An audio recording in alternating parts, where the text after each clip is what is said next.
Hello and welcome to Apex Racing TV and the Racetech UV8 SuperCar series. Tonight we are here at Oulton Park for three 15-minute races, and it should be an action-packed evening of racing. My name is Sam Fitzpatrick, and alongside me is Marco Barbanera. And Marco, doesn't feel too long ago that we were here in the UV8 SuperCar series, because it's not a long time ago. It was a mere 2, maybe 3 months ago that we visited this track. On that occasion, it was Tony Kloosterman winning out, but today we're using a slightly different layout, and a layout that I imagine the majority of the drivers aren't too familiar with. Yeah, hello everyone, hello Sam. We are live from the Foster's layout, a layout which I hold dear in my heart because it cost me a couple of licenses way back when I started doing road racing with the Skip Barber. This was actually my third track that I ever drove the Skip Barber on, and after a disaster first week in Montreal, but you know, Montreal there is not a lot of grass, so if you crash, you crash. A successful week with my first ever win in Okayama, we came to this very layout, and that week I really hated England and all their grassy runoff areas because there are a lot of ways you can go off of the racing surface. The track is really never completely flat, it always undulates, and this is a very quick lap. As you can see, we are lapping in the 56 seconds. This is the best time right now, and you know, it's going to be very tricky to keep these cars in a stable position, especially here. You see Tony Kloosterman, you go down the hill, there's a big depression there, and then you have to position your car straight away to move into the braking area and turn right. So, and then you straight away go onto the so-called, like we can call this a backstretch, another crest there, this beautiful double apex right-hander, and you can see already some drivers being caught out during qualifying. And then the hard braking zone, once again you brake where the track is undulating, you go down the hill, and then once again pushing hard up the hill on the so-called start-finish straight, which is not really a straight. Basically, you can never have a chance to rest on this racetrack, and you know British grass much better than me. I mean, I've been there in the grass more times than you, but you know, you yourself being from Great Britain, you know that you know, when you put the wheels on the grass, tough to recover. Yes, because I come from Norfolk, and trust me, there's a lot of grass in Norfolk. No, it's a great penalty. It's not too harsh. It's not a wall, but at the same time, you know, you're gonna be in trouble, and it really does make you stay within the confines of the circuit. Anyone who's been watching the German Grand Prix, the practice and the qualifying, knows that you need some good deterrence from going off the circuits, and of course in qualifying in particular, because just dipping a wheel onto that grass, you're going to pick up a 1x and your time is going to be invalidated. And so really watch out for that one. The drivers are currently doing qualifying out on circuits and just try and put in their best lap. They will get a lot of laps in. So really, no excuse for not putting in your best time, because you've probably got about 10 attempts or so. Nicole Foggy currently second place in this qualifying session. Tony Kloosterman, the leader so far by about 0.2 of a second round, which around such a short circuit is quite a big margin. Foggy just improving there, but only marginally. And with a 56.23, he's actually got the same lap time as Richard Warmingham. As Johnny Brenton. Only 1/1000th between the two teammates and two of the favorites for the championship. Marco, I'm not quite sure how to get the championship points. Have you got them? Right now, no. No. I Okay. will have to talk to Clyde about that. Also, because there are a couple of drivers who each week seem to disappear. Poor Philip Antonia. He's always never in the entry list, and I have to add him by hand. So, and he's sporting, I think, a brand new livery, if I'm not mistaken. Or if he had this in the first round and media day, I apologize. I'm getting older and older with each season. Also, I'm coming from a 3-hour broadcast early in the morning, so yeah, please be kind with me. I wanted to say something. Yes, oh yes, of course. The first super sprint round of the season. So these Yes. drivers will have to contend with 3 very short races. They will be equal in length as the qualifying we are having right now, so 15 minutes. The first, of course, first race will be determined the starting grid thanks to this qualifying we are enjoying right now. And then we will, as look at Johnny Brandon, that he improved, but he's still 1,000 of a second away. And Tanaka, where is Tanaka? I saw his name flash up to 7th. Of course, second race is going to be a random reverse with our brand new, not so brand new at this point, this is the third time we've used the new reverse grid wheel, and then race 3 will be a full reverse, I think, but the rules might have changed. So let me go and check, before we say something, incorrect. Yes. Because the super sprint is the, Evdoka gate, I think. No, it's a random for race 3 as well. Yes, of course. So that is to deter. Let's call it the Sonoma gate. What happened last season in Sonoma as Klusterman 56.030 improves once again. I think it was Evdoka and Buzan, Yeah. I believe, who tried to desperately finish last, and it didn't look terrific, it must be said. And a bit of a scandal went on afterwards, but they've all sorted it out. The league has taken the appropriate action. Because Jackson just got in line there. He's got another lap. That wasn't a particularly good lap, so maybe just warming up for his next time. But of course, yeah, these super sprints, and of course the super sprints for this season are timed. It's only 15-minute races in previous seasons. Instead, there's been basically the equivalent of 15 minutes of laps, but it's been set a lap total. Just thinking back to season 4, Lime Rock Park, when JP Boussalan famously won at Lime Rock, which was a terrific race win. I was desperately hoping that he'd be here today, but unfortunately JP doesn't do too many of the races recently. But we could have a bit of a surprise win. That was probably the most surprising win I can ever remember in the Year of the 8 Supercar Series. And by the way, it was a superb drive from Boussalan, so absolutely faultless. And with the difficulty of overtaking around this Oulton Park Foster's circuit, it could be that it's almost that we could see a surprise win at stake. Cost 3 opportunities. The first race, of course, expect the front guys to be at the front because it's based on the qualifying starting. It's based on qualifying is the grid. But then, of course, we got those 2 reverse grids, and so far this season they have been very large reverse grids as well. Patrick Charret. Not familiar with Patrick Marco, but he's doing a very good job. Currently 13th place, exactly midfield. Yeah, I think a debut on in the series as Brandon finally jumps Foggy. We can say that basically this, and McLean now jumps into 4th. We can say that this is basically, should we call it race 0? Because it's 50 minutes just like the races, and the qualifying is going to be so important for race 1. So we shall see as Foggy was improving, and then he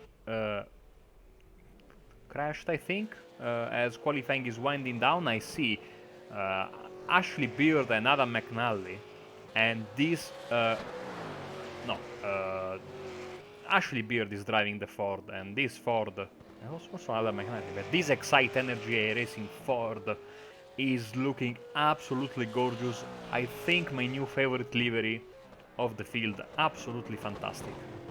Well, that is a gauntlet, to say the least. I didn't install the paint pack, although I can see Adam McNally's actually. Yeah, is Adam Delmont running it as well? I believe Delmont is a Excite Energy driver. No, he's running a No. default paint for today.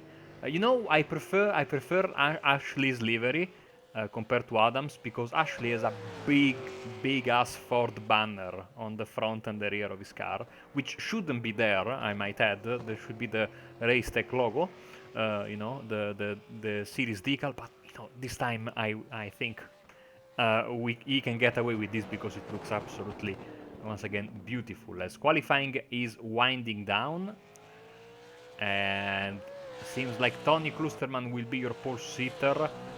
No one else is on a quick lap right now, maybe Chris Jackson, but I think he got the checkered flag. That is exactly the case. And so we can move straight away, I think, Sam, to the starting grid for race 1 out of 3. Yes, and it's Tony Kloosterman, who was ever so strong the last time he visited this circuit. He is on pole position. Less than a tenth clear of Johnny Brennan, just pipped his teammate Nico Foggy. George McClay was in 4th place with Chris Jackson in 5th. Then it's Victor Tanaka, Richard Warmium, Howell Stadler, Gary Croft, and Adam Delmont rounding out the top 10. Then it's Bogatyrev, Moons, Charest, Jimmy McKnight. Good to see him back in one of his first proper rounds for a long time. Anthony Woodward is in 15th. Then it's Michael Mueller, Samuel Buzan, Philip Antonia, Dave Janssen, Ashley Beard, Clyde Whiting, Adam McNally, Andrew Hoffman, Ben Galit, and then Erling Boehmer and Peter Bingham did not set qualifying times, but hopefully they will take the start. If they do, then there'll be 26 cars, and once again the V8 Supercar Series with a very good turnout. Tend to see the entries drop off a little bit as the season goes on, as with any other league, but we should certainly appreciate how many drivers we've got out there currently. And of course, just 15 minutes, the vast majority of the drivers, as long as they don't have issues, will stay on the lead lap, and we could have a big reverse grid for race 2. So even if the drivers do drop down a little bit early on, they've got to make sure that they're on the lead lap, because today is probably their best opportunity of the midfield drivers and the and maybe even some of the right at the back drivers to perhaps score their first ever win in this series. Safe to say, Dean Kliesman and Johnny Brendan have got the vast majority of wins in this championship over the years. They are the 2 highest scoring winning drivers in this series, and they line up on the front row of the grid. Looks as though Boehmer and Bingham aren't going to make the grid, but everyone else has 24 cars on the grid for round 2 of the season at Oulton Park. Kliesman from the pole position, and away we go. And Kloosterman gets the start he absolutely needed, keeps the lead. Foggy can't make any impression on his teammate. Will McClay go for a move down into third position? But I think Foggy's just about hung on to that one. McClay now jumping behind Stadler, and Stadler going off the circuits. So disappointing for the driver who would qualify, I believe, in 8th position. But Jackson has got ahead of McClay. It looked like McClay might go up into 3rd place. Seemingly just got checked up through turn 1, and he's dropped down to 4th place. Good start for Patrick Charest in his first ever start in this series. He's up into 10th place, up 3 places. Poor start for Samuel Buzan. He's down a couple of places. Also, Ronald Moon's just losing a place to Jamie McKnight, who's on the rise, and the Jazz slotsing into single file. And by the time I stop talking, we're almost going to be at the end of the opening lap. Yes, as we once, make acquaintance with the 3 in the penultimate corner, which is going to be our friend for and be the protagonist of many, many camera shots as we go through the night. Klusterman, Brandon, and Foggy. Couple of moments there, but apart from that, decently clean start. I think Ben Gelite had some issues of sorts. And we have a big crash there for Anthony Woodward. And I think that is Dave Janssen, and Woodward got the worst of it, straight into the wall, the tire wall there, and the 2 cars tangled. And sadly, that was, I think, all she wrote, as also Ronald Moons. I mean, we can expect this today. Ronald Moons going wide there. We can expect this today, Sam. It's going to be chaotic for sure. The track is really, really narrow, and once again, a low 3. And it's going to be, very easy to make mistakes and, come into contact with your opponents. Ooh. Oh, it's Foggy. He almost loses it down the pit straight. That's how on edge he got to be. He had a bit of probably his toughest round in the second half of last season around here. Made a very uncharacteristic mistake in race 2. Crashed and still won the title, though, due to the absolutely exemplary season he put together otherwise. But running in 3rd position, keeping the top 2 honest.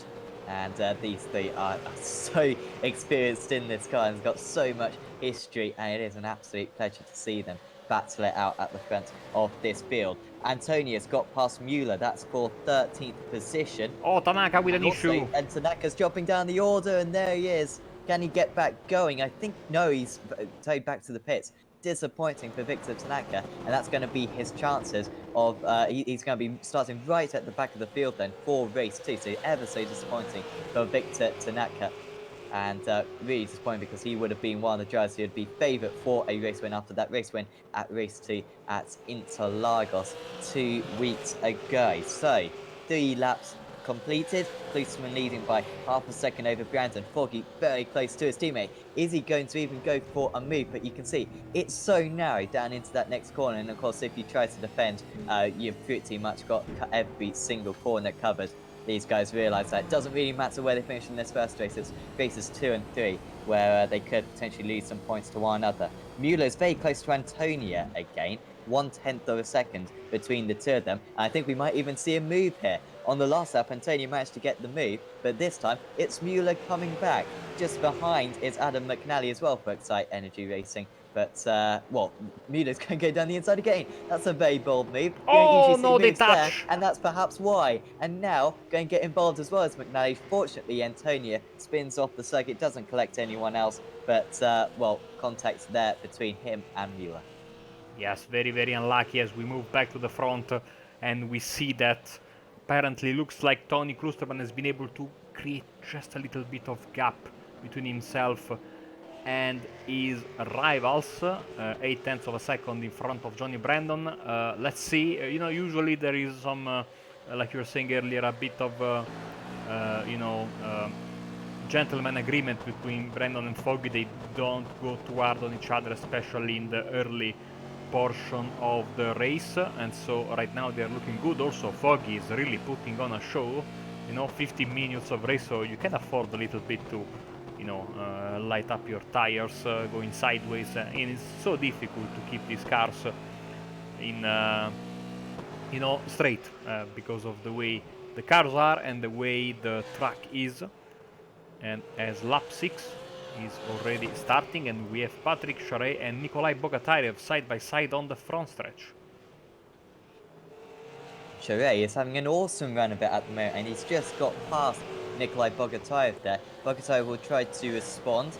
One of the most experienced drivers out in the field, has completed pretty much more races than anyone else, bar maybe Tony Klusterman, I think.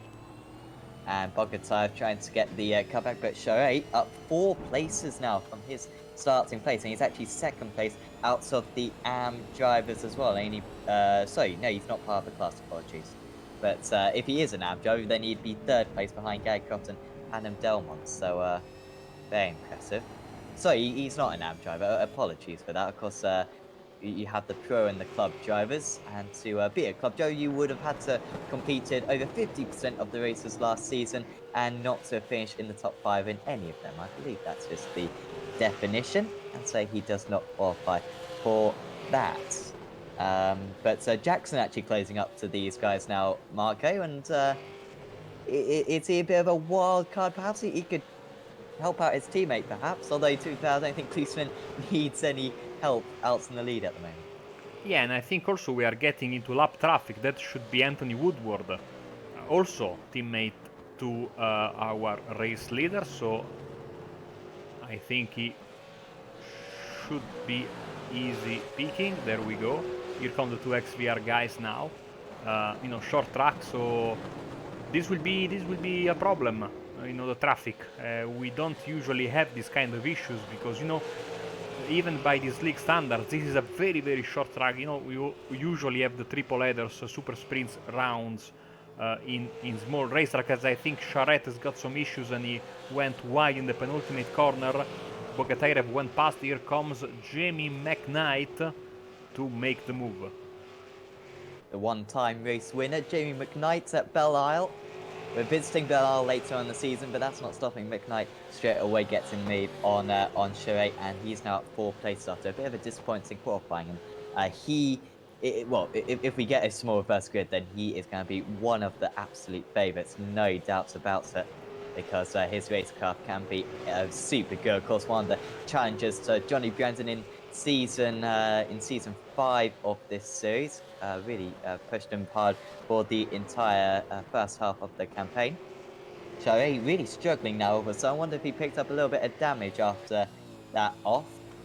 And according to, I can see a little bit of steering damage, Mark. I don't know what you think about it. Let's see from his replay. Did he hit the wall? Oh no. Maybe just overheating those tires. We've seen that so many times in this car, and it takes, especially around a circuit like this where there's absolutely no breathing room, it takes a while to cool them back down. Absolutely, you know, with these cars especially, we heard, I think last season or 2 seasons ago in the Super Sprint round in Summit Point, the drivers were talking about the moment you slide the tires, you are in for a tough, well, in this case, a tough quarter of an hour. Do you say that in English? Because we have a saying Yes. to have a, you know, a bad quarter of an hour or something like that, which in this case it is, I think, you know, appropriate. So, so it's specifically a bad quarter of an hour. Yes. Yeah. Okay. Right. We don't really have that. No, we have the saying of, you know, to have, you know, to have to suffer through a, you know, a bad quarter of an hour, you know. Okay. I'm learning more about Italian culture every commentary I do with you, Marco. And, well, I thoroughly support it. Late dinners, eating pasta, most days, you know, that sounds terrific. Foggy having a bit of a scare there, and that crest is ever so difficult. We saw that last season, actually, as well, where I think Klosterman was chasing down Brandon, and every time he thought he was going to put it in the wall, somehow managed to keep it out of the wall for the entire race. The track temperature, by the way, for these guys, 25 degrees, so it's not that bad. If this was kind of 35 degrees, like it, trust me, is in real life in the UK at the moment, it would be much more costly spinning up these tyres, but as it's a little bit cooler, these guys can just have a little bit more leeway. They don't have to be quite as smooth as they otherwise would be. For you guys in the UK, 35 degrees is like 50, no? More or less. Oh, yeah. It's off the scale. Foggy is really flirting with disaster. I know he has the talent to be aggressive, but he is more often than not either sideways or braking in the, or almost in the grass, as I really hope that they destroy that tree between race 1 and race 2. I'm getting very, very angry as we are starting lap 12, 10 minutes 30 seconds on the clock, not long left, and I think Tony Klusterman has got some battling lapped cars in front of him.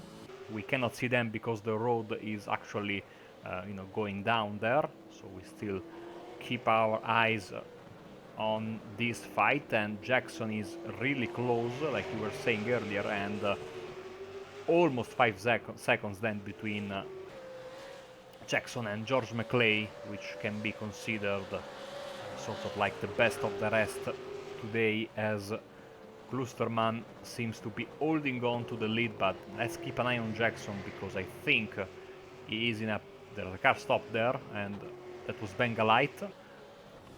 He's really looking, I think, good to maybe profit from any kind of mistake from the XVR drivers. Yeah, definitely. And Jackson's an experienced driver as well, of course. And yeah, we'll bide his time. And of course, he's a Joe who remarkably hasn't won many races in this series. I believe he's won 3, 2 at Phillip Island, and I think he won 1 at Summit Point last season as well. So has gradually accumulated them, but that really doesn't do justice to his talents and his pace in this car. The problem is he's got 3 extremely good drivers to beat every single time he wants to win a race.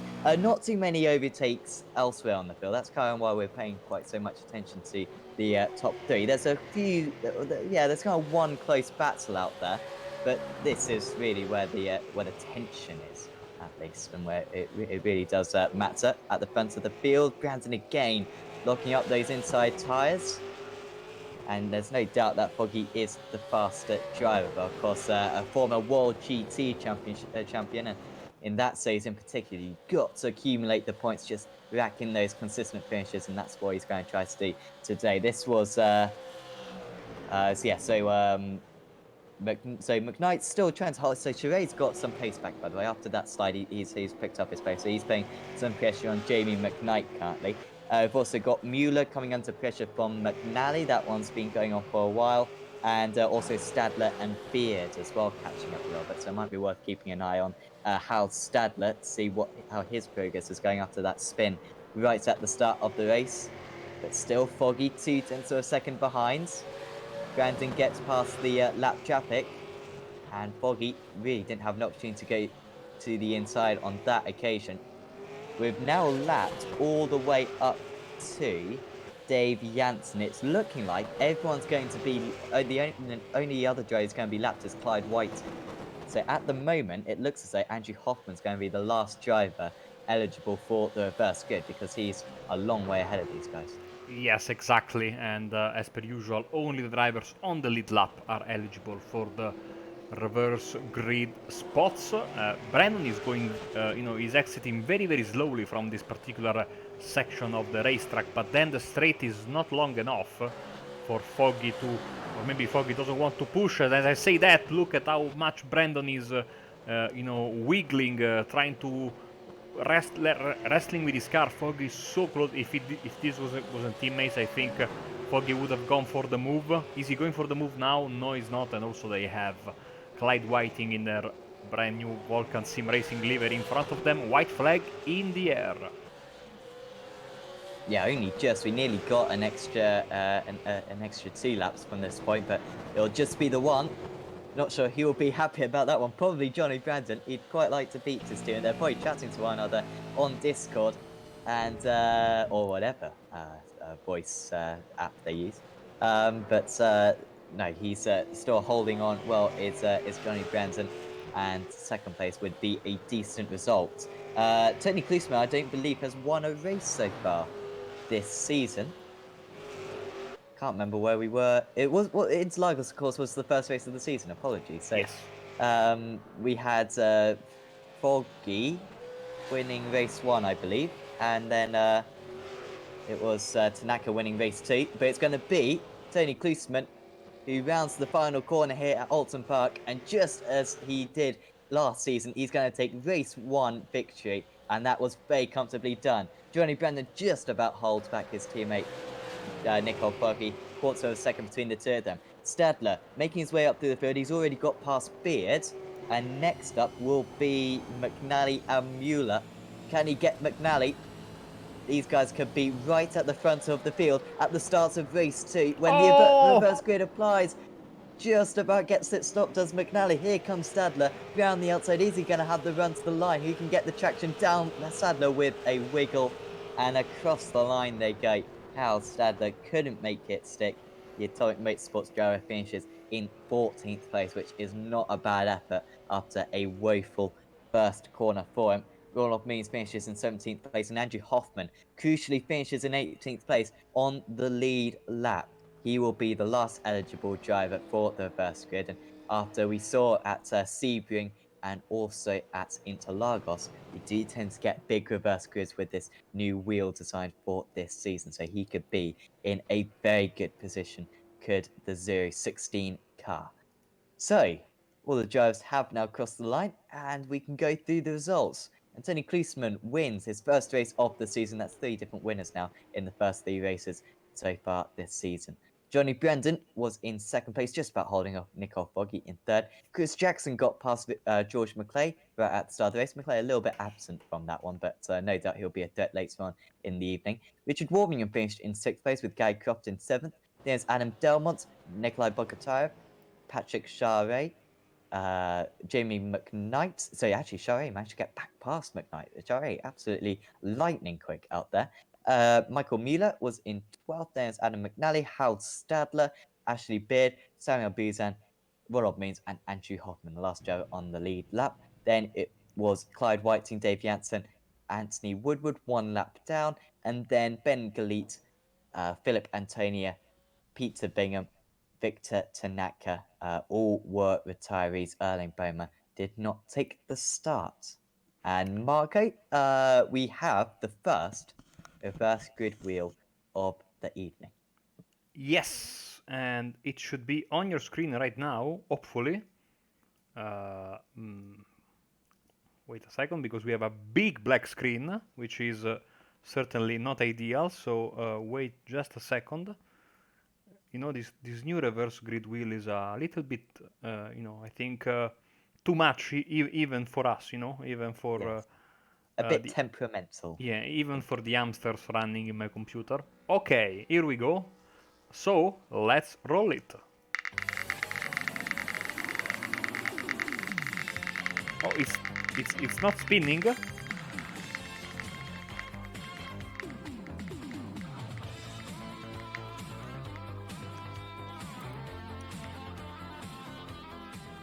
I don't know why it's not spinning, even though in the practice spins I did earlier it did spin. But I promise you, it is 22 minus 4, which is Wow. Okay, that is 18. 18. So that means Andrew Hoffman, I said he might be in the perfect place. And he was. He will be on pole position for race 2 of the evening. Ronald Moons will start in second place. Samuel Buzan in third. I think Buzan's had a podium before in this race. Could he get his first win? Hal Stadler as well, a big threat, starting in fifth place, and perhaps a chance for the Excite racing drivers Adam McNally and Ashley Beard as well, starting in fourth and sixth. Tony Gleesman, race 1 winner, will start down in 18th place. We could have a surprise winner for race 2 of the evening in the Euro V8 Supercar Series. Hopefully you'll join us again in about 20 minutes time. See you then.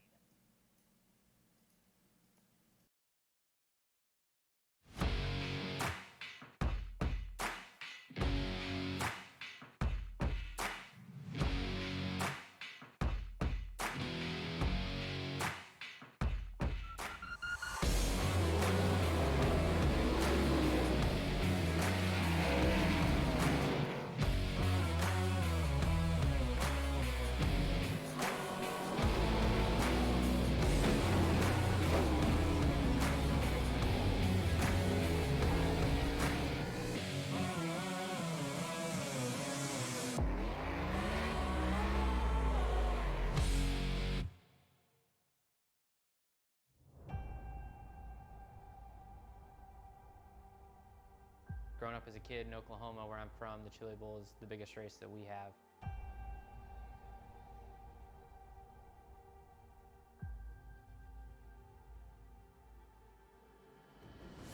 The Chili Bowl has kind of been my favorite race of the year.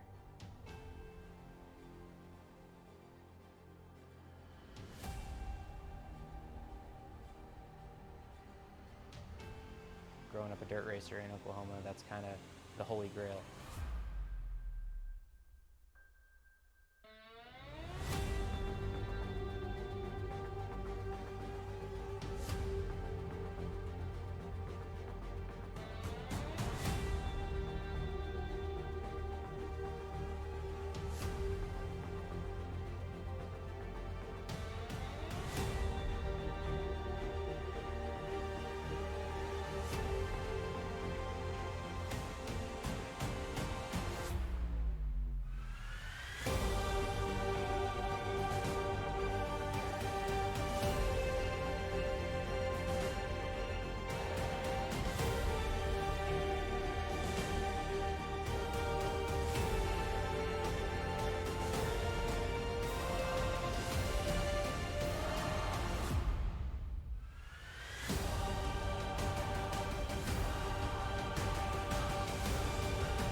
Growing up as a kid in Oklahoma, where I'm from, the Chili Bowl is the biggest race that we have.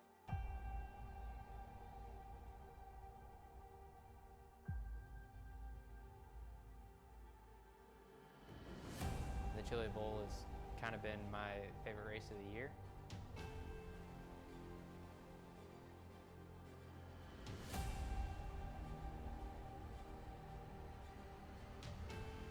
Growing up a dirt racer in Oklahoma, that's kind of the holy grail.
Welcome back to the Racetech Euro V8 Supercar Series live on Apex Racing TV. Once again, we are here at Oulton Park, the Foster's layout, and once again, I am Sam Fitzpatrick, and once again, I'm joined alongside by Marco Barbonero. And Marco, we just saw a very tight first race, not much overtaking by any means.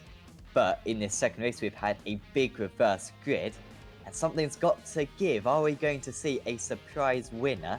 Or are we going to see a race full of overtakes and a miraculous comeback drive from one of those top drivers from race 1? Yes, absolutely. Cannot wait for this second race. A very hot racetrack, as it has been noted also in the chat by Clyde Whiting. As you can see, 38 degrees, a big jump. Well, it's not very hot, but it's a big jump from race 1, where I think we had 18 degrees, so 20 degrees hotter, Celsius of course, as the session is switching over. And also let me give you the time to plug the V8 ESC Backfire podcast tomorrow at 6 p.m. GMT, so you don't want to miss that. The guy starting with his new adventure and certainly interesting coverage for the league. Here we go with the grid for race 2. Yes, so it is Andrew Hoffman, who finished 18th in race 1, starts on pole position. More of Moon starts in second here. Samuel Buzan, Ashley Beard, Howard Stadler, Adam McNally, Michael Mueller, Jamie McKnight, Patrick Charret, and Nikolai Bogotayev in the top 10. Foggy, Brandon, and Klusman were the top 3 in the last race. They start in 16th, 17th, and 18th. The lights are coming on right now. Looks as though Patrick Charret isn't going to be able to make this race too. But Andrew Hoffman from pole position, can he hang on to it? Away we go through race 2 at Oulton Park. Straight away, Hoffman pulls away from the rest of the field. Moons with a good start. Beard gets ahead of Busa, and that could be very important at the end of the race. Hoffman not too strong through turn 1. We've got a couple of drivers off on the grass. Fortunately, they managed to keep hang on the car just about. One driver is into the wall, and that's Michael Mueller dropping down the order. Also, Chris Jackson as well, struggling right now. One of the starts down in 15th place, and he has not got a good start whatsoever.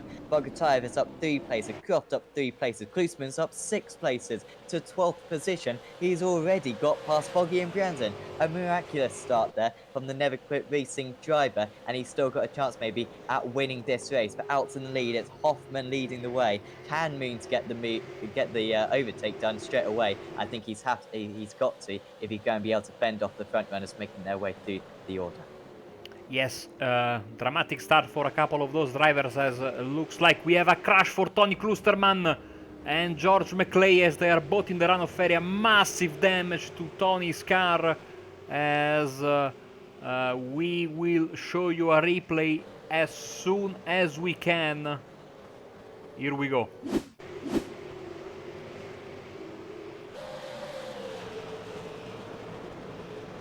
Oh, very, Tony maybe just missing his braking point there and getting his car into the wrong place. Oh! And now Bogatayev's is off the circuit with McNally also. What the hell happened here? So Hoffman went wide. Okay, and that's one. McNally also with an issue. Separate issue. Contact. Bogatayev hits McNally, you know, not on purpose, of course. And all hell breaks loose. Warmingham also had an issue. So it's all happening here, Sam. Let's go back, like we don't want to miss anything else. Ronald Moons is your new race leader. Ashley Beard, Harald Sadler, the top three right now. Buzin and McKnight as Croft in the barriers. So like we were expecting, race 2, even more chaos. Croft had half a chance at maybe sneaking a podium out of this one. Was running in 7th place just ahead of Foggy and Brandon.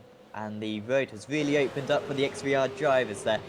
Got 12 minutes to make up a few places. I think if Hal Stadler can get the lead right now, he might be able to pull away from the rest of the field and break those jars. They can see the race leaders up ahead of them, and Foggy is making the move straight away, this time on Andrew Hoffman, who, after that off, is miraculously still in the top 10. He's not going to be in the top 10 much longer, though, as he goes wide and loses 3 places in one, and I think he's also going to get overtaken by Adam Delmont as well, going down into turn 1. So Foggy and Brandon making their way up to the field, and Foggy was ever so quick in race 1.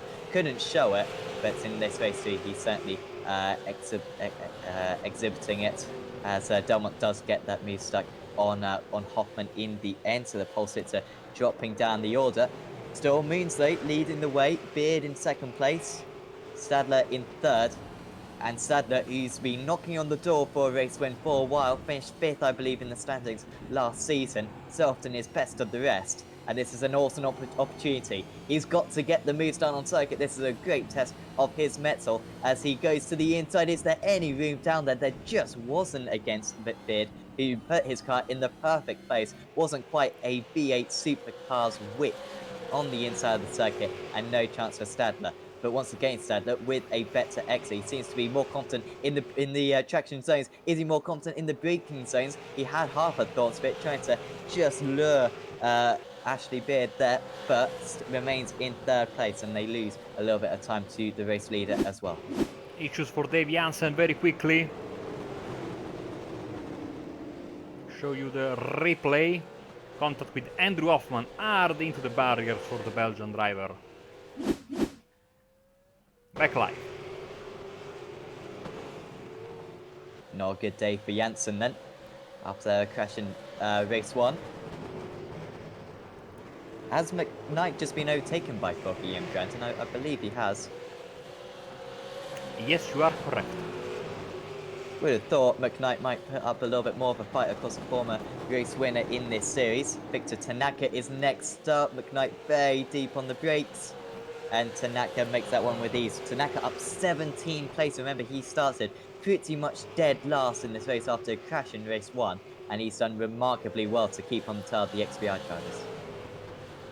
As the fight at the front continues, Beard was very close to Moons 1 lap ago, then a small mistake, and then that allowed Moons to pull away just a bit. As you can see, they are so close, and now Stadler, of course, trying to get in front of Beard. There is really not a lot of space to pass. Like you were saying, the racecraft of the drivers really coming into play. And also I think a bit of, craziness if you want to make a move around here. That these guys know this is a great opportunity at a podium, but when you're so close to the race victory, you want to go and try for it. Yeah, no doubt about that. Top 3 separated by half a second. Buzan's coming onto pressure from Foggy and Brandon.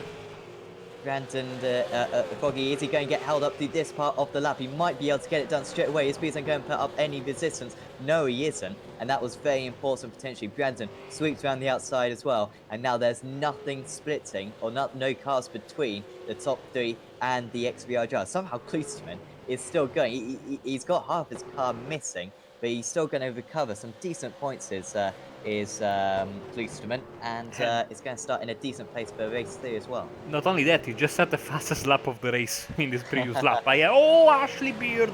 All sorts of sideways, as once again the accordion effect continues between the top 3. Now they are all together as Moose goes sideways in the final corner.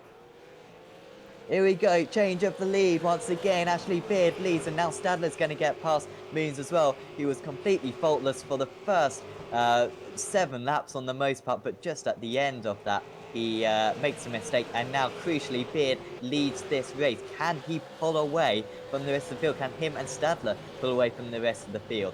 Foggy realises that maybe the top 2 might be able to make a break for it, and he has to get past Ronald Bean straight away in the drift department. But around this part of the circuit, it is pretty difficult to go for the move. You can see the confidence, though, that the reigning champion carries. Up the hill they go, almost spinning it and almost crashing at the very same corner he crashed last season as well. And he is losing crucial tenths of a second as second and first, pull a second away from these drivers. Foggy might have to be deep on the brakes into the last corner. Issues going on just behind as Delmont, I believe, gets ahead of McKnight as well. Warming getting caught up in that one, and maybe Chris Jackson as well. Still, Foggy hasn't got the move done. Will he go for a move into turn 1? No, he's got 7 minutes to go still, but I'm sure he'd like to get this one done very quickly. Yeah, absolutely, but this is not going to be easy, as another lap goes into the books. Like you were saying, there's basically 7 minutes and a little bit less now left. Good run from Foggy, but there is no way through there, or is there?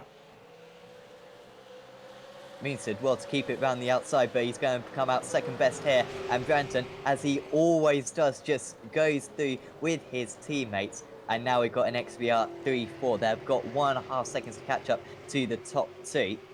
How much resistance will Hal Sadler put up? He's usually such a well-managed driver, but he must realise that there's a fantastic opportunity at the race win, as now he closes in on the race leader. We've seen 2 changes for the lead so far in this race. Stadler to the outside. Will he go for a bit of a dummy into turn 1, taking an early apex? There is Ashley Beard trying to fend off as best as he can. And Stadler around this part of the circuit, I think, is just going to have to wait behind. Also, Victor Tanaka, now 18 places gained, P6 behind Moons. Might go for a move very, very soon on the former race leader. Basically, we have 3 two-car battles in the first 6 places. As you can see, this is the battle for the lead. Beer Stadler, but now Foggy and Brandon are coming. Here comes Tanaka and goes past Moons, who goes a bit wide. Tanaka up to P5, good recovery drive, and 19 positions gained after a disappointing race 1. Now, these 2 guys are fighting for the win. Not only that big pressure of the fight for the win, but now they look in their mirrors and they see the two previous champions, Foggy and Brandon, coming and closing the gap quickly. This is the race finish that we wanted. 5 minutes to go. And, well, if Ashley Beard and Hal Stadler can win this race, they started a long way ahead of Foggy and Brandon, it's safe to say. But it would still be an incredible feat if they could hold off these drivers for 5 minutes. Of all the circuits to do it round, they would fancy their chances around this place. Ever so narrow. Can Stadler hold back the rampant Foggy? He's looking to the inside. It's Foggy, there's no room. Stadler almost lost. Foggy almost got completely alongside there, but Stadler much more aggressive than he usually is and fending him off into the final corner. Beard is making a break for it. As to the outside again goes Foggy, but Stadler realises that he's got half a chance at the race win here, and he is putting everything on the line to hang on to the second place. Here comes Brandon, potentially alongside his teammate. No, stays behind. and Stadler remains in second place, and he's defending into almost every single corner. Here comes Foggy again, though. This is where he made the move a couple of laps ago on Ronald Moons. But Stadler, despite a few mistakes, Mark, he's just about hanging on to track position. Yes, Foggy, desperate to make the move. You can see he's going... oh, a mistake from Ashley Beard. Where is Ashley Beard? I saw him leave the shot and he's off the racetrack and down to P5. Big mistake there. So it's now Stadler leading the way.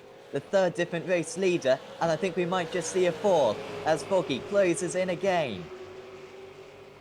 To the outside into turn one. Hasn't won a race so far, has the reigning champion this season.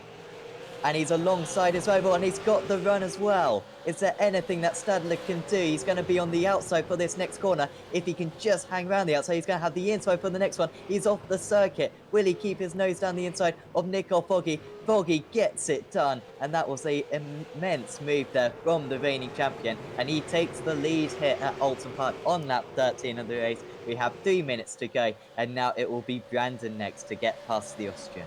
Which is not going to be easy, especially considering that he has Tanaka on his tail, so that might have been the race-winning move for Nicole Foggy. As soon as the race is over, we shall go to a replay and see what happened to Ashley Beard. It seemed like he made a small yet big mistake going wide in the double apex right-hander as the 14th lap starts. Still Brandon trying to get past Stadler. Again, not going to be easy. Here we go. He's desperate to make the move. Oh, some contact there. Yeah. Oh, and here they go. Both off. Both very, very, very hard in the wall. Disaster for Stadler and Brandon. Tanaka second, Beard in third. As Stadler keeps dropping places, Brandon is... nursing a very damaged race car. So Beard is back on the podium. Tanaka second, 22 places gained. Foggy now with the victory in his bag. Yeah, that's going to be the case. Tanaka with a terrific race too, just as he had at Interlagos.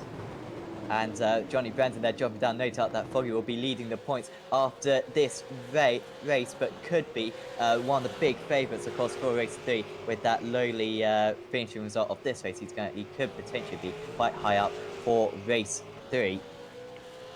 And actually, Beard looking like he's going to get Excite Energy's first podium in this series as well. So who else is going to make moves? So we've got Jackson in 7th, Policeman in 8th. Somehow McKnight's got himself back up into 6th place. Don't quite know how that's happened because he was dropping back down the order earlier on, but that just shows the amount of incidents we've had. The Evolution Racing Team driver always there or thereabouts. As Foggy will force one extra lap. They've got 30 seconds to go. And we'll have one more lap of this race. One more opportunity for Tony Klisterman perhaps to get past his teammate. There's not any interest in these two to take each other out, but we've seen these two be much more racy against one another than the XVR drivers. And Klisterman with a good run up the hill. Wiggle there for Jackson under traction. And Klisterman finds the inside line and he's going to find 6th position. Jackson trying to respond straight away. You can see who's got the better looking car, and it's the better looking car who gets back past. Klisterman maybe just a little bit napping on the exit there, and he cannot get the move stuck. And here comes Richard Warmingham trying to get past as well. I mean, what a fantastic race. Final few corners for the race leader. And here he comes, Nicole Foggy. Fantastic performance. Great drive, a little bit of help from his rivals, but fully deserved victory. 3 podiums in the first 3 races, going to be 4 podiums in the first 4 races, and crucially a race win now for Nicole Foggy. The reigning champion takes the lead of the championship and takes his first race win of the season as well. In the end, it was Moons taking a terrific 5th place ahead of McKnight, Jackson and Klisterman. Is there going to be any changes here? No, Bogatayev finishing behind Woodward. Brandon will finish in 12th place. and he'll desperately be hoping for a reverse grid of 12 drivers. Because if that is the case, he will no doubt be the favourite for race 3 of the evening. And we're going to go a little bit further back to Ashley Beard, who had made a break for the lead. And Marco, it was odd. He got on the curb for the corner previous, couldn't settle the car for the braking zone, and went wide in it.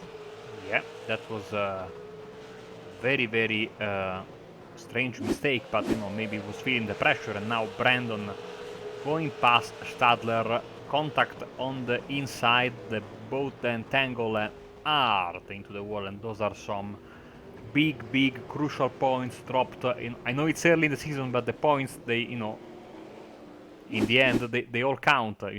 Yes, there's a drop round, but you know what I mean. You always want to get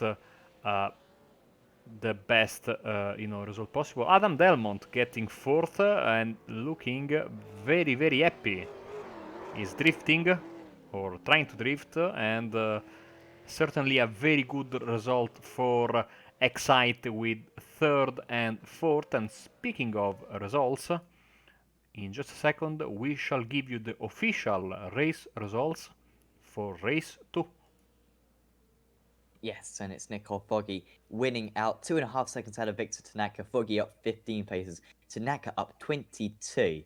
A remarkable performance there from Victor. He's quickly emerging as perhaps a championship contender.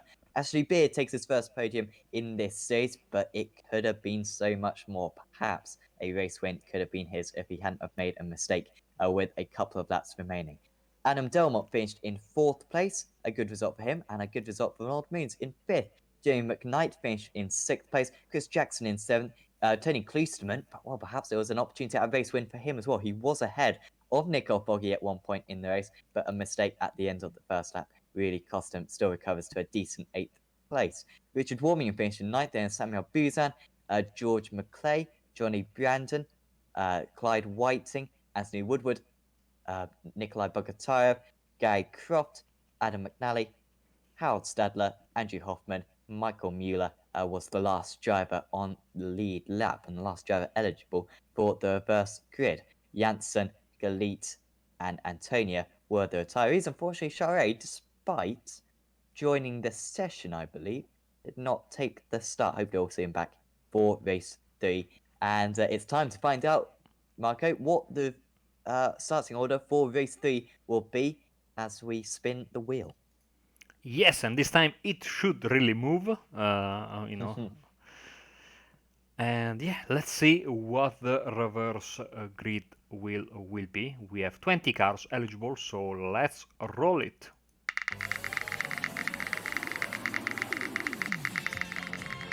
The fact that one wheel goes one way and the other in the other direction is really well. 28 minus 4 equals 24, and equals, of course, a full reverse grid once again. So certainly, gone are the days of the previous season with 6-car reverses when it was a good day. Michael Mueller, your pole sitter, Hoffman, Stadler, McNally, and Gary Croft, your top 5. So once again, the quick drivers in race 2 will have to contend with a long fight all the way from the back, Sam, if they want to get there at the front. And for some of them, Kloosterman, Brandon, it is going to be really important to get a good result and cancel the disappointing race 2 they just had.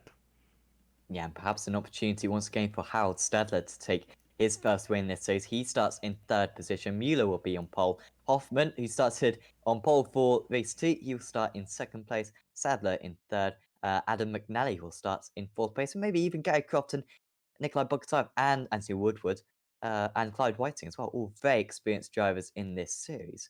Starting 4th down to 7th. Maybe they'll have a chance as well. We could be in for a classic race 3. It was a classic race 2. And hopefully you will not miss the final race of the evening here in the Euro V8 Supercar Series. We'll be back once again in about 20 minutes' time. See you then.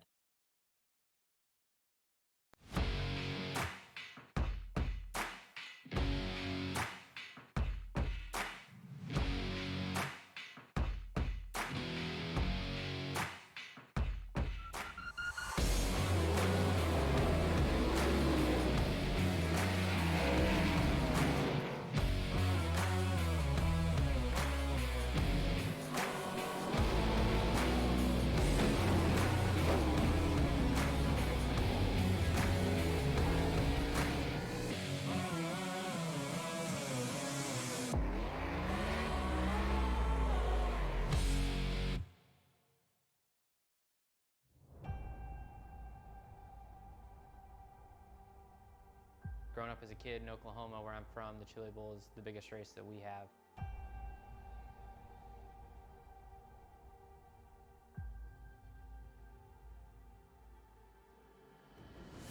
The Chili Bowl has kind of been my favorite race of the year.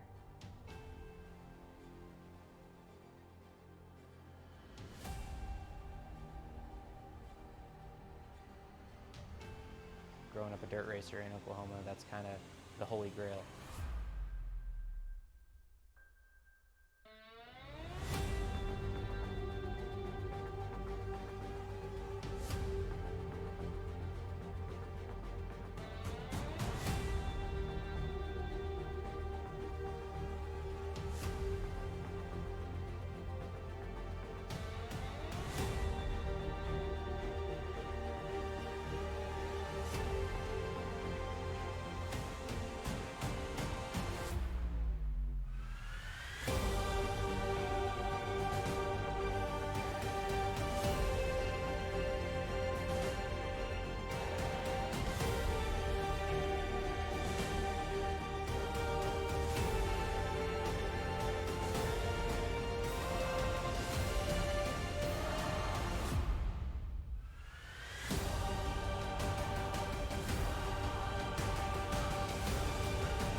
Growing up as a kid in Oklahoma, where I'm from, the Chili Bowl is the biggest race that we have.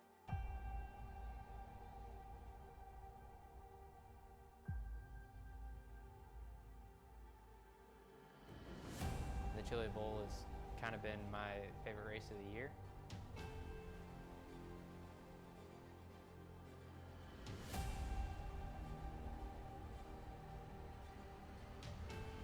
Growing up a dirt racer in Oklahoma, that's kind of the holy grail.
Welcome back to the Racetech Year V8 Supercar Series live on Apex Racing TV. We're just preparing for race 3 of the evening currently. Race 1 was a very tight affair. Not too many overtakes. It can't be said, the same can't be said about race 2.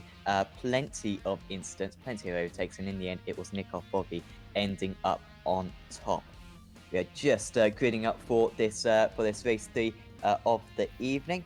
And on pole position for this race 3 is going to be Michael Mueller. Alongside him is Andrew Hoffman. There's Hal Stadler, Clyde Whiting, Patrick Choret as long as he takes the start, Anthony Woodward, Nikolai Bogotayev, Richard Warmingham, Ben Galit, Gary Croft rounding out the top 10. Next Victor Tanaka, Dave Janssen, Somo Buzan, George McClay, Michael Mueller, Adam Darmont, Adam McNally, Andrew Hoffman, Ashley Beard, Johnny Brandon, Nick Foggy, of course, race 2 winner, Ronald Means, and Jamie McKnight as well.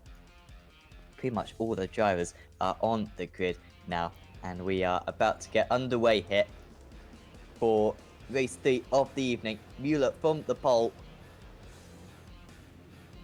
And away we go at Oulton Park once again, and Mueller gets a very good start off the line. Hoffman trying to challenge him into turn 1. Are we going to see a little bit of contact? Not quite. Stadler in 3rd position, McNally in 4th. As they race down the hill for the first time. And Mueller making a nice breakaway, Marco, straight away. That's just the start he needed. Absolutely exactly what he wanted, as there's some drama with, I think, George McClay, victim to a spin. And nothing more, but you know, a long way to go now and not a lot of time to cover. Apart from that, seems like everything went well in the field, but certainly Fitzstyle drivers not liking the first few corners tonight. Yes, not having a good time, but it's George McClay as we see Dave Janssen now Oh! off the circuit and going to get hit. That's old Adam Delmonts. So he's not had a terrific day either as Delmonts. So a shame to see that one. One lap completed, and look how Stadler is really putting pressure on Mueller currently.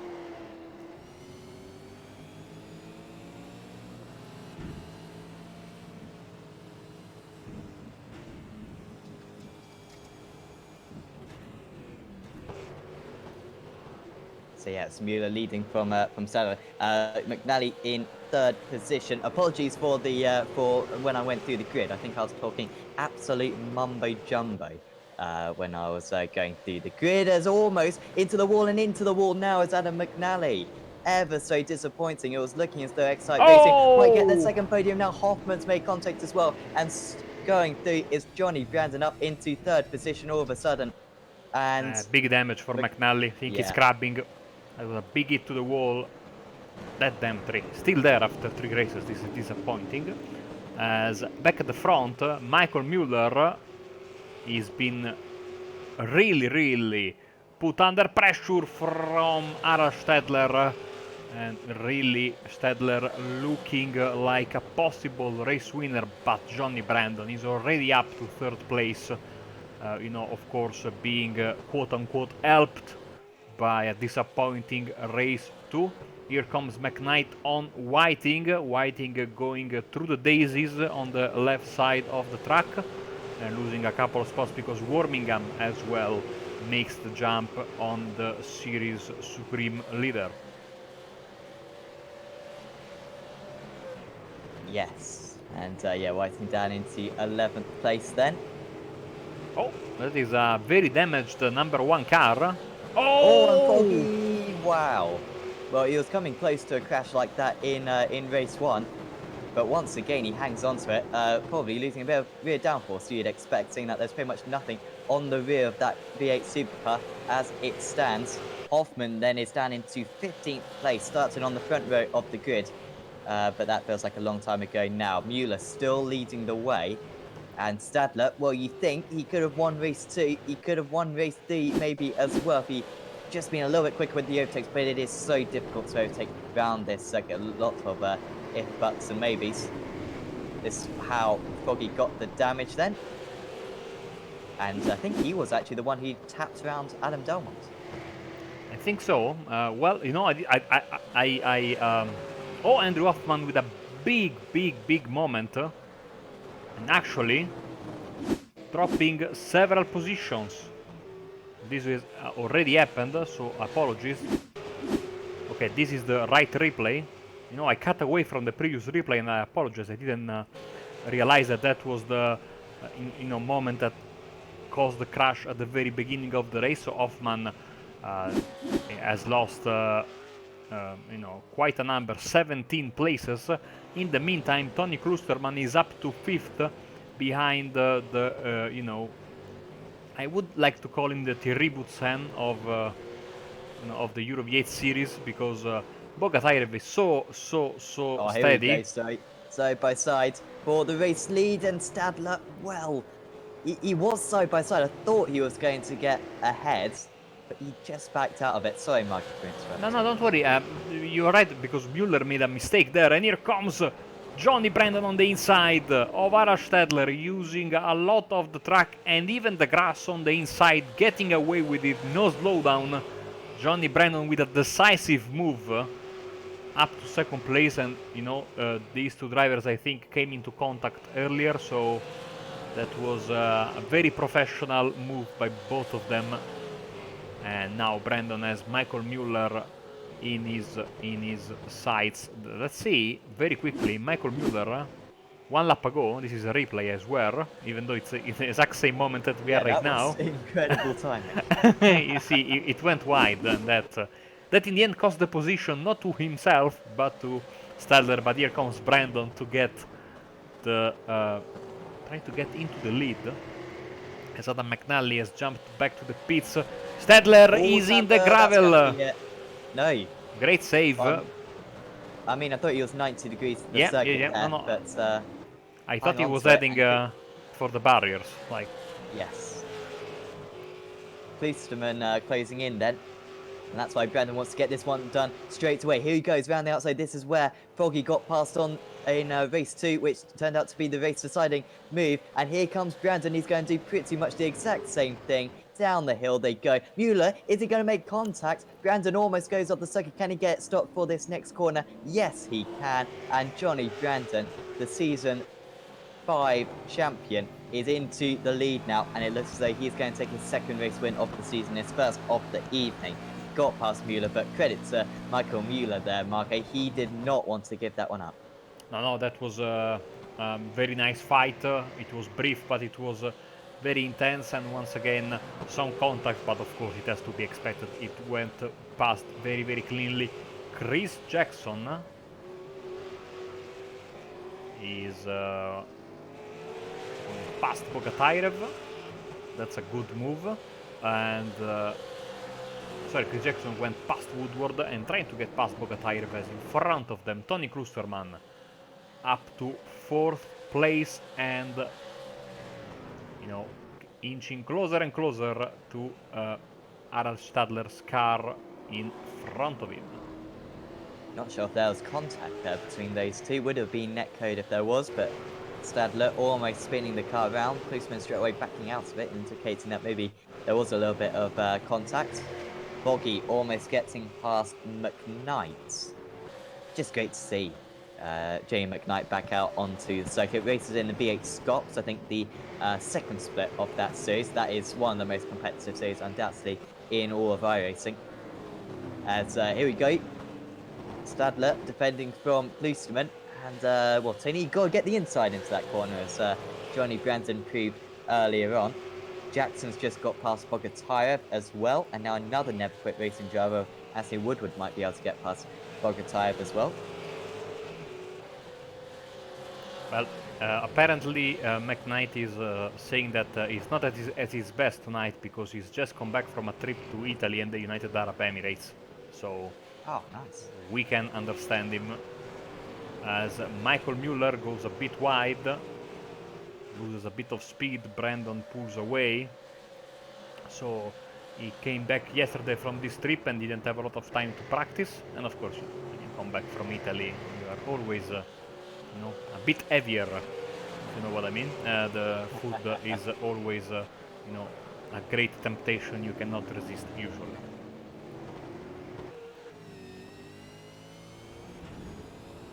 Policeman very close on the entry to the final corner. Didn't really make anything out of it on the exit, and it just shows how impressive Johnny Brandon and Nicole Foggy were in races 2 and 3 to get past Stadler so quick, because the Atomic Motorsports driver is very quick, and Stadler defending there. Klusman trying to catch him unawares. Here he is going to go down the inside though. Stadler wide, and Klusman will make that one with ease into this next right-hander. Problem for Chris Jackson though, he's off the circuit and he's lost a couple of places, and Nicole Foggy now gets ahead of him. Jackson was up in 5th place, and maybe just getting a bit overexcited because he saw the two ahead of him fighting a bit. I could get involved in this one, and made a costly mistake. Fortunately for him, was a bit of tarmac for him to use to get back onto the circuit. Yes, he used the chicane there to get back.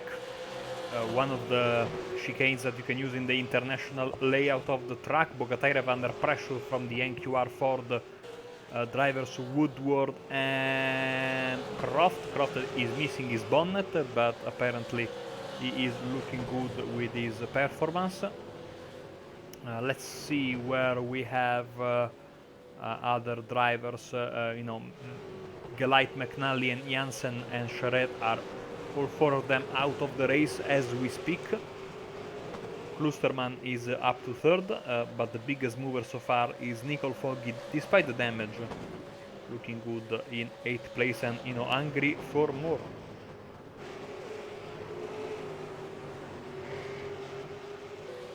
Tanaka, where did Tanaka start?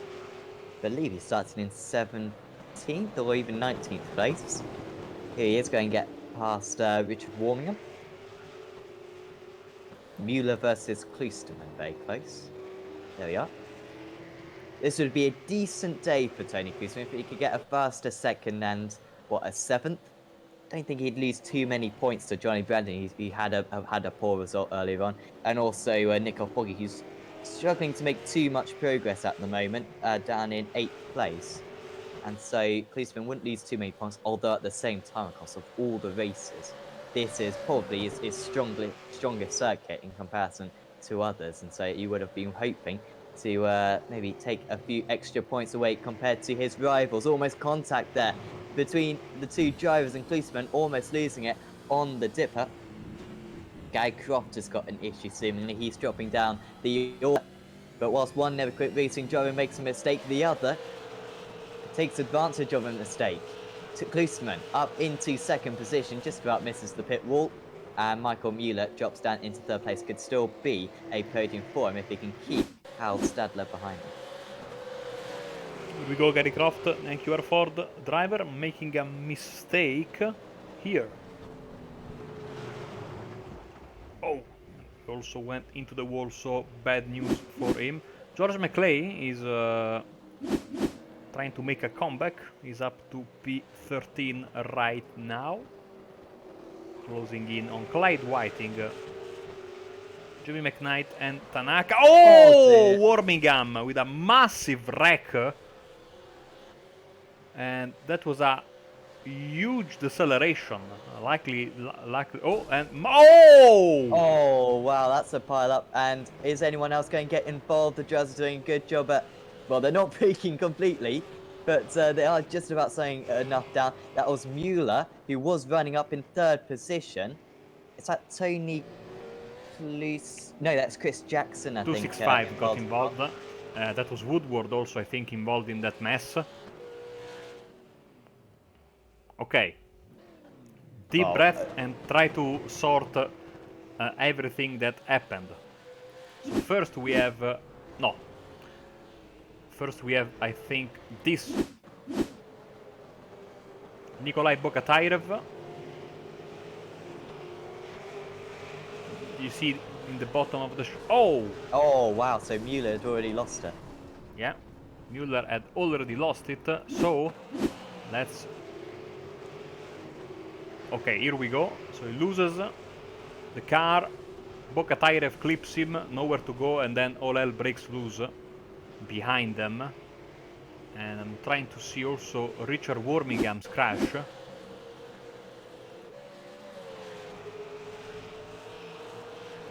Oh, that is so unlucky. Oh, the car got planted into the wall. We saw a big impact at Charlotte Motor Speedway in the BSR MX5 Pro Series the other day, which me and Alex Simpson were saying how that's a spine breaker. I think that wouldn't be too far away either. Big G-force undoubtedly right there, exerted on the driver. Although I imagine we've probably seen that crash 1 or 2 times in British touring cars. George McClay getting past now. Clyde Whiting loses 2 positions, still going to be 9th place and would be top of the club drivers, which wouldn't be a bad result for him. On the last lap now is Johnny Brandon. Tony Klusman still runs in 2nd place. Harold Stadler looks like this is going to be his first podium of the season. I believe only his 3rd podium in his UV8 Supercar Series career. I'm not entirely sure. Nico Foggy's done well to recover back up into 4th place, admittedly, largely due to that pile-up we saw, and I think Foggy would be top scorer coming out of this evening's racing, and the top of the championship as well. Tanaka in 5th place, solid points for him, and McKnight in 6th. Really, the old guards, along with Sadler, in the top 6 places, and McClay as well in 7th. The top drivers always seem to rise to the top, and you don't get any better than Johnny Brandon, because he's going to come around the final corner and he wins race 3 of the evening. A good recovery after a disappointing race 2. Klusman will be in 2nd place, Stadler 3rd, Foggy 4th, Tanaka 5th, McKnight 6th, McClay in 7th, Beard in 8th, and in 9th place it's going to be Clyde Whiting, seemingly. He's going to take the club driver victory just ahead of Gary Croft. And well done to Clyde Whiting. That's another solid top 10 result. No doubt that he's been a driver who has improved in the past 6 months or so, really bashing in those top 10 places relatively consistently now. Just a few more drives to cross the line, but Marco, that was a champion's drive once again from Johnny Brandon, and particularly him and Nicole Foggy. They just seem to always be able to avoid the mess. No offense to Tony Klusman, but maybe he gets involved in a few more collisions than those guys. But those guys just seem to ease like butter through the field. Yes, absolutely, and that is certainly partially down to luck, but also down to the drivers. Uh, Being able to avoid the mess is, a good skill to have, as Brandon Parks in the pits. Can we go through the race results? Yes, we can, as all the drivers are home safely, more or less. I have to say that, Sam, we avoided big crashes. We had a couple of 2-car crashes, but in race 3, sadly, we had that big one. But apart from that, it was very exciting, very, very close racing. And here we go with the race results for race 3. Yes, so it's Johnny Brandon winning out 6 seconds ahead of Tony Klusman. Hal Stadler, well, could it have been a race win today? In the end, he just could not get the moves done around an incredibly difficult circuit here at Oulton Park. Maybe if he was just in a slightly different place, he could have maybe got that race 2 or race 3 victory. But still, it's a good podium in the end and a decent points haul for him this evening. Diggle Foggy finished in 4th place, so 3 top 4 places for him. Really cannot complain about that one. Victor Tanaka, a strong 5th, another good drive through the field. Jimmy McKnight finished in 6th, then as George McClay in 7th. Good drive up through the field for George there after a bit of a difficult evening. Ashley Beard finished in 8th, then as Clyde Whiting top of the club drivers. Gary Croft 2nd in the club drivers. Then was Ronald Moons, Anthony Woodward, Samuel Buzan, Andrew Hoffman. Chris Jackson was 1 lap down along with Adam Delmont. And then the retirees were Michael Mueller, Nikolai Bogotayev, Richard Warren, you had that big crash just up the hill. Ben Galit, Adam McNally, Dave Janssen, and Patrick Charret, who I don't think took the start. He did 1 lap. He did At 1 least lap, sorry. That's what I'm seeing on the screen. So maybe a crash or something like that. I'm seeing if I can find something in the event viewer, but I think also we have. Okay, here we go. So that is in the PC Simtech. I think he was involved. Maybe in that mess at the start, not there apparently, because or maybe here. Oh, we Is completely it? missed this, and I think he damaged his suspension there at the beginning of the race. Oh, yeah, and then he lost the car going in the first. Too bad because he had a very, very good top 10 in his first race in this championship. Okay, we have many drivers waiting for interviews. I think, Sam, we can start with Tony Klusterman. Yes, our race 1 winner. Tony, congratulations. A first, a second, and a seventh, I believe. Let's go back to race 1. There was a lot of pressure on you. Did you feel too much pressure behind from Johnny and Nicole? Because you would have known that it's difficult to overtake around this place, but those guys, as always, were very quick. Yeah, they always are quick, and when either one of them's behind you, you gotta be looking over your shoulder every once in a while. So yeah, there was some pressure there for the first little bit, and then a little gap near the end, so it was fine near the end there. And then race 2, you got a terrific start. You were up 6 places just in the first few corners. Fortunately, you just got caught up in a bit of an incident with George McClare in the last corner. Just take us through that. Yeah, we were coming through the corner there, and I had a bit of pace on George, and I thought he had moved to the inside, so I was just going to go to the outside, and he changed his line and kind of got squeezed there. And if anything, it's probably my fault, but I was pretty sure that he was going to go inside at first. But in race 3, you managed to recover very nice. In race 2, actually, you managed to recover nicely as well. Lots of overtaking moves around a difficult to overtake circuit. Was it kind of how you were expecting? Was it similar to how the sprint series was last week? Yeah, I was expecting it to be very difficult to get around, and certainly I think you probably saw a lot of side by side racing, so you had to kind of force yourself every once in a while to to get your position. But that, on this circuit, with so few passing opportunities, that's what you need to do. Next week we have an endurance round. Sorry, not next week. 2 weeks time we have an endurance round. It's at Daytona. I remember the last time we went to Daytona. I think you had an issue with your ankle. I think you were still suffering from that a little bit, and you struggled in that race. But so we haven't visited Daytona since then. Is that a circuit that you're particularly fond of? No. It is actually the circuit second most detested circuit that is on the service for me. May I ask what the first is? Spa. I don't believe Ooh. Spa in this car is not a good combination. That's fair enough, to be fair. Been great to chat to you as always, Tony. Is there anyone you'd like to thank before we let you go? Yeah, our team never quit racing. All you guys do a lot of work trying to get a set ready for the week. Simability never. Glenn Sidman runs Simability and does a lot of great work for folks that require some driving assists. And Racetech for sponsoring the series. Very happy with them coming on board, and look forward to some of the new stuff that they've got coming out. Thanks to you guys for doing the broadcast as always. Take care. Thank you very much, Tony, and we'll see you in 2 weeks' time. See you. That was Tony Kloosterman. Marco, who are we going to have a chat with next? Take your pick because I shouldn't say this on air, but I'm ordering my dinner because I'm very, very angry. That's I'm hungry. I'm understandable. not angry. I'm hungry. Even for you, Italians, it's quite late to have your exactly. dinner. A 10:15 almost. It's terrible, terrible. Yeah.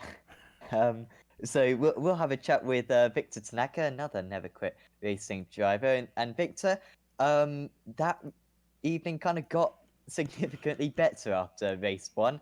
Very difficult race 1, but that race 2, that was incredible. Over 20 positions gained and finishing in second place. What a drive! Yeah, that wasn't bad at all, and I can't complain. So first thing to Marco, last week, that I raced with the Ford and I won the race. that was actually a mistake because for whatever reason, like iRacing, doesn't save the last car that you joined, and I accidentally went into the Ford and I tried to switch it, quickly, but it wouldn't let me. And then I was asking the guys, "Hey, can I race with the Ford?" Because I accidentally joined in it. Yeah, and then I realized it didn't have a paint or anything, and yeah, so I just went on with it. Yeah, but that was an accident. Yeah, but you should go I did back, race no? the Ford. Because you won. Yeah, it gave me good luck, right? Yeah, I know. Yeah, I can't seem to grab a win with the Holden, so yeah, maybe I should make the switch. Yeah, either way, so I was actually expecting, an onboard and replays of me wrecking in race one, so I appreciate that you guys didn't do that because it doesn't look as bad. Yeah, I just touched the grass there, and there's no there's nothing you can do. It just spins you right into the fence. Yeah, but race two, that was a lot of fun. I was telling the guys like this is one of the most conservatives I've ever been. Like I was trying to be very safe, not to make anybody angry or anything. And yeah, it just happened. People were wrecking left and right. So like I got very fortunate, um, getting close to other people's battles, and then they would slow each other down, and I would just go by, on the exit, because they were slowing, themselves down so much, that I could just go by on the exit. Yeah, just very, fortunate, and basically, just following, Foggy all the way through the field. And in that race 3, we saw a big wreck, which involved a couple of NQR drivers. What was your perspective on that? Because I think you kind of raced straight through the middle of it, I assume. Yeah, I saw it happening. I did lift. I think I even got on the brakes a little bit. Yeah, and then I got to the wreck, at the point where I think everybody had already wrecked, so they're kind of moving away from the middle of the track. And I just read that, and I mean, even when you think, exactly what's happening, it takes just a little snap, from the car, somebody either getting on the brakes or not getting on the brakes, to totally change, that, momentum. So, even when you think you read it, you still need a little bit of luck. And yeah, I just had luck. Yeah, everybody was pretty much, going away from the middle of the track, and yeah, I managed to go through. Well, good luck for 2 weeks' time, Victor. Is there anyone you'd like to thank? Everybody from the team, they've been working very hard, trying different setups and everything. And this week's, this week it really shows. Tony had a lot of pace, and and that pace usually, goes all the way down into everybody in the team. Even though none of us could actually match Tony this week in pace itself. It just makes everybody faster. Yeah, so pretty good effort, put in by him and Chris Jackson and also Gary Croft and everybody. And then, also thanks to Clyde for running the series and making it this awesome series that it is. Well, thanks for having a chat with us, Victor, and hopefully we'll see you back in 2 weeks' time. Absolutely. And lastly, thank you guys for the awesome broadcast you guys always do. Thank you very much. Have a good one, guys. So that was Victor Tanaka, and we're going to have, I think, one last interview with Ashley Beard, who managed to secure his first ever podium, I believe, in this series. And actually, I assume that was Excite Energy iRacing's first ever podium as well. No, I think Delmont managed to get one. I think it was last week or the week before. Oh, okay. I mean, like in the proper sprint, the proper Oh yeah, main series, not the sprint series. yeah. But it was still very good. Yeah, I'm a little bit disappointed, but happy at the same time. It's a bit of a disappointment to lose out on the chance of the win, but it was a rookie mistake.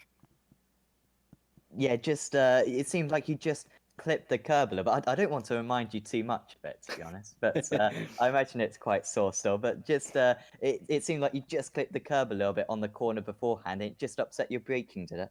Yeah, I just as I went up over the crest of the hill, I thought, this is the tyres were starting to go on that lap, and I turned in that little bit early to predict that, and as soon as I hit the curb, it just lifted the car up, and I was gone even before I hit Druids, to be honest. Still today, you seem to have really good pace. Would you say you're getting the hang of this V8 supercar? Because, of course, you've got a lot less experience in it than a lot of the other drivers in this series.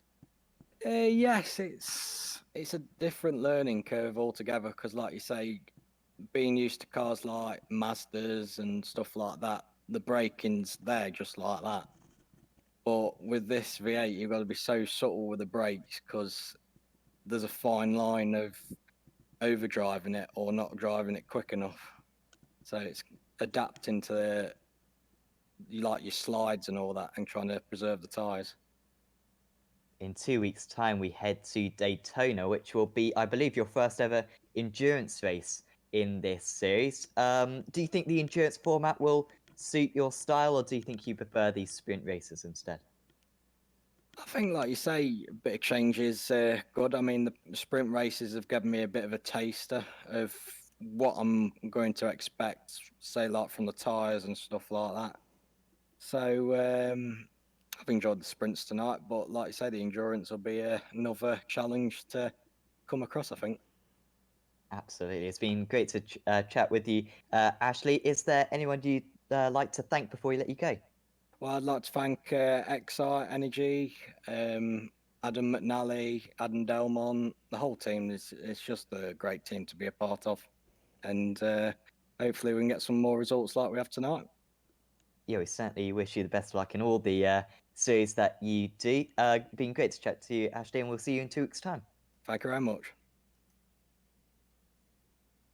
So that was Ashley Beard.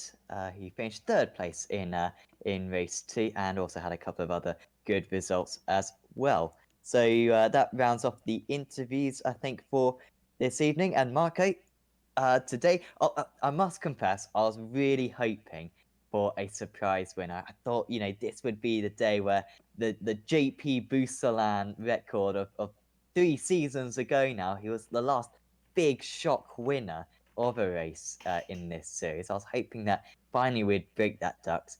Unfortunately, today wasn't the day, but we were compensated in some terrific action, and particularly Johnny Brandon's and Nicole Foggy's race wins, along with Victor Tanaka's second place, were quite remarkable to see it happen. Absolutely. I guess we'll have to wait a bit and until the Watkins Glen Cup round, which is going to be, well, in almost late September, I think. Maybe that will be the chance for a shock winner, but who knows? Of course, we have the final round of the season in Silverstone, and that is going to be maybe with the drivers at the top of the field, maybe looking more to the points than to the finishing position, race victory themselves. They might, sneak. Some drivers might sneak in for a victory, but Daytona, 2 weeks time, endurance race, that is going to be, fantastic. I love Daytona. I love the fact that we have, an endurance race there. It's going to be 1 hour and a half. A track that really is, synonymous with endurance racing. I cannot wait, and it's 2 weeks away, so I think it's going to, endurance races in this championship never fail to deliver. Absolutely. We saw a really good endurance race the last time we visited there. That was back in season 4. That may have been the first ever race I broadcasted in the Euro V8 Supercar series. I think it was round 2 of the championship. And was terrific. That was a year and a half ago. Gosh, was a long time ago. Michael Evdoka won that day. It was a marginal 2 or 3 stopper, and Evdoka won. It was a really good race. That, so hopefully we'll see something similar to it in 2 weeks' time. Of course, on Apex Racing TV, we've got a few races coming up. Tomorrow we've got the Aussie Mixed and Fixed, which will be at 11 GMT, I believe. On Monday we'll have the World GT Championship. That will be from 1915 GMT. We'll also have the BSR MX5 AM Championship as well.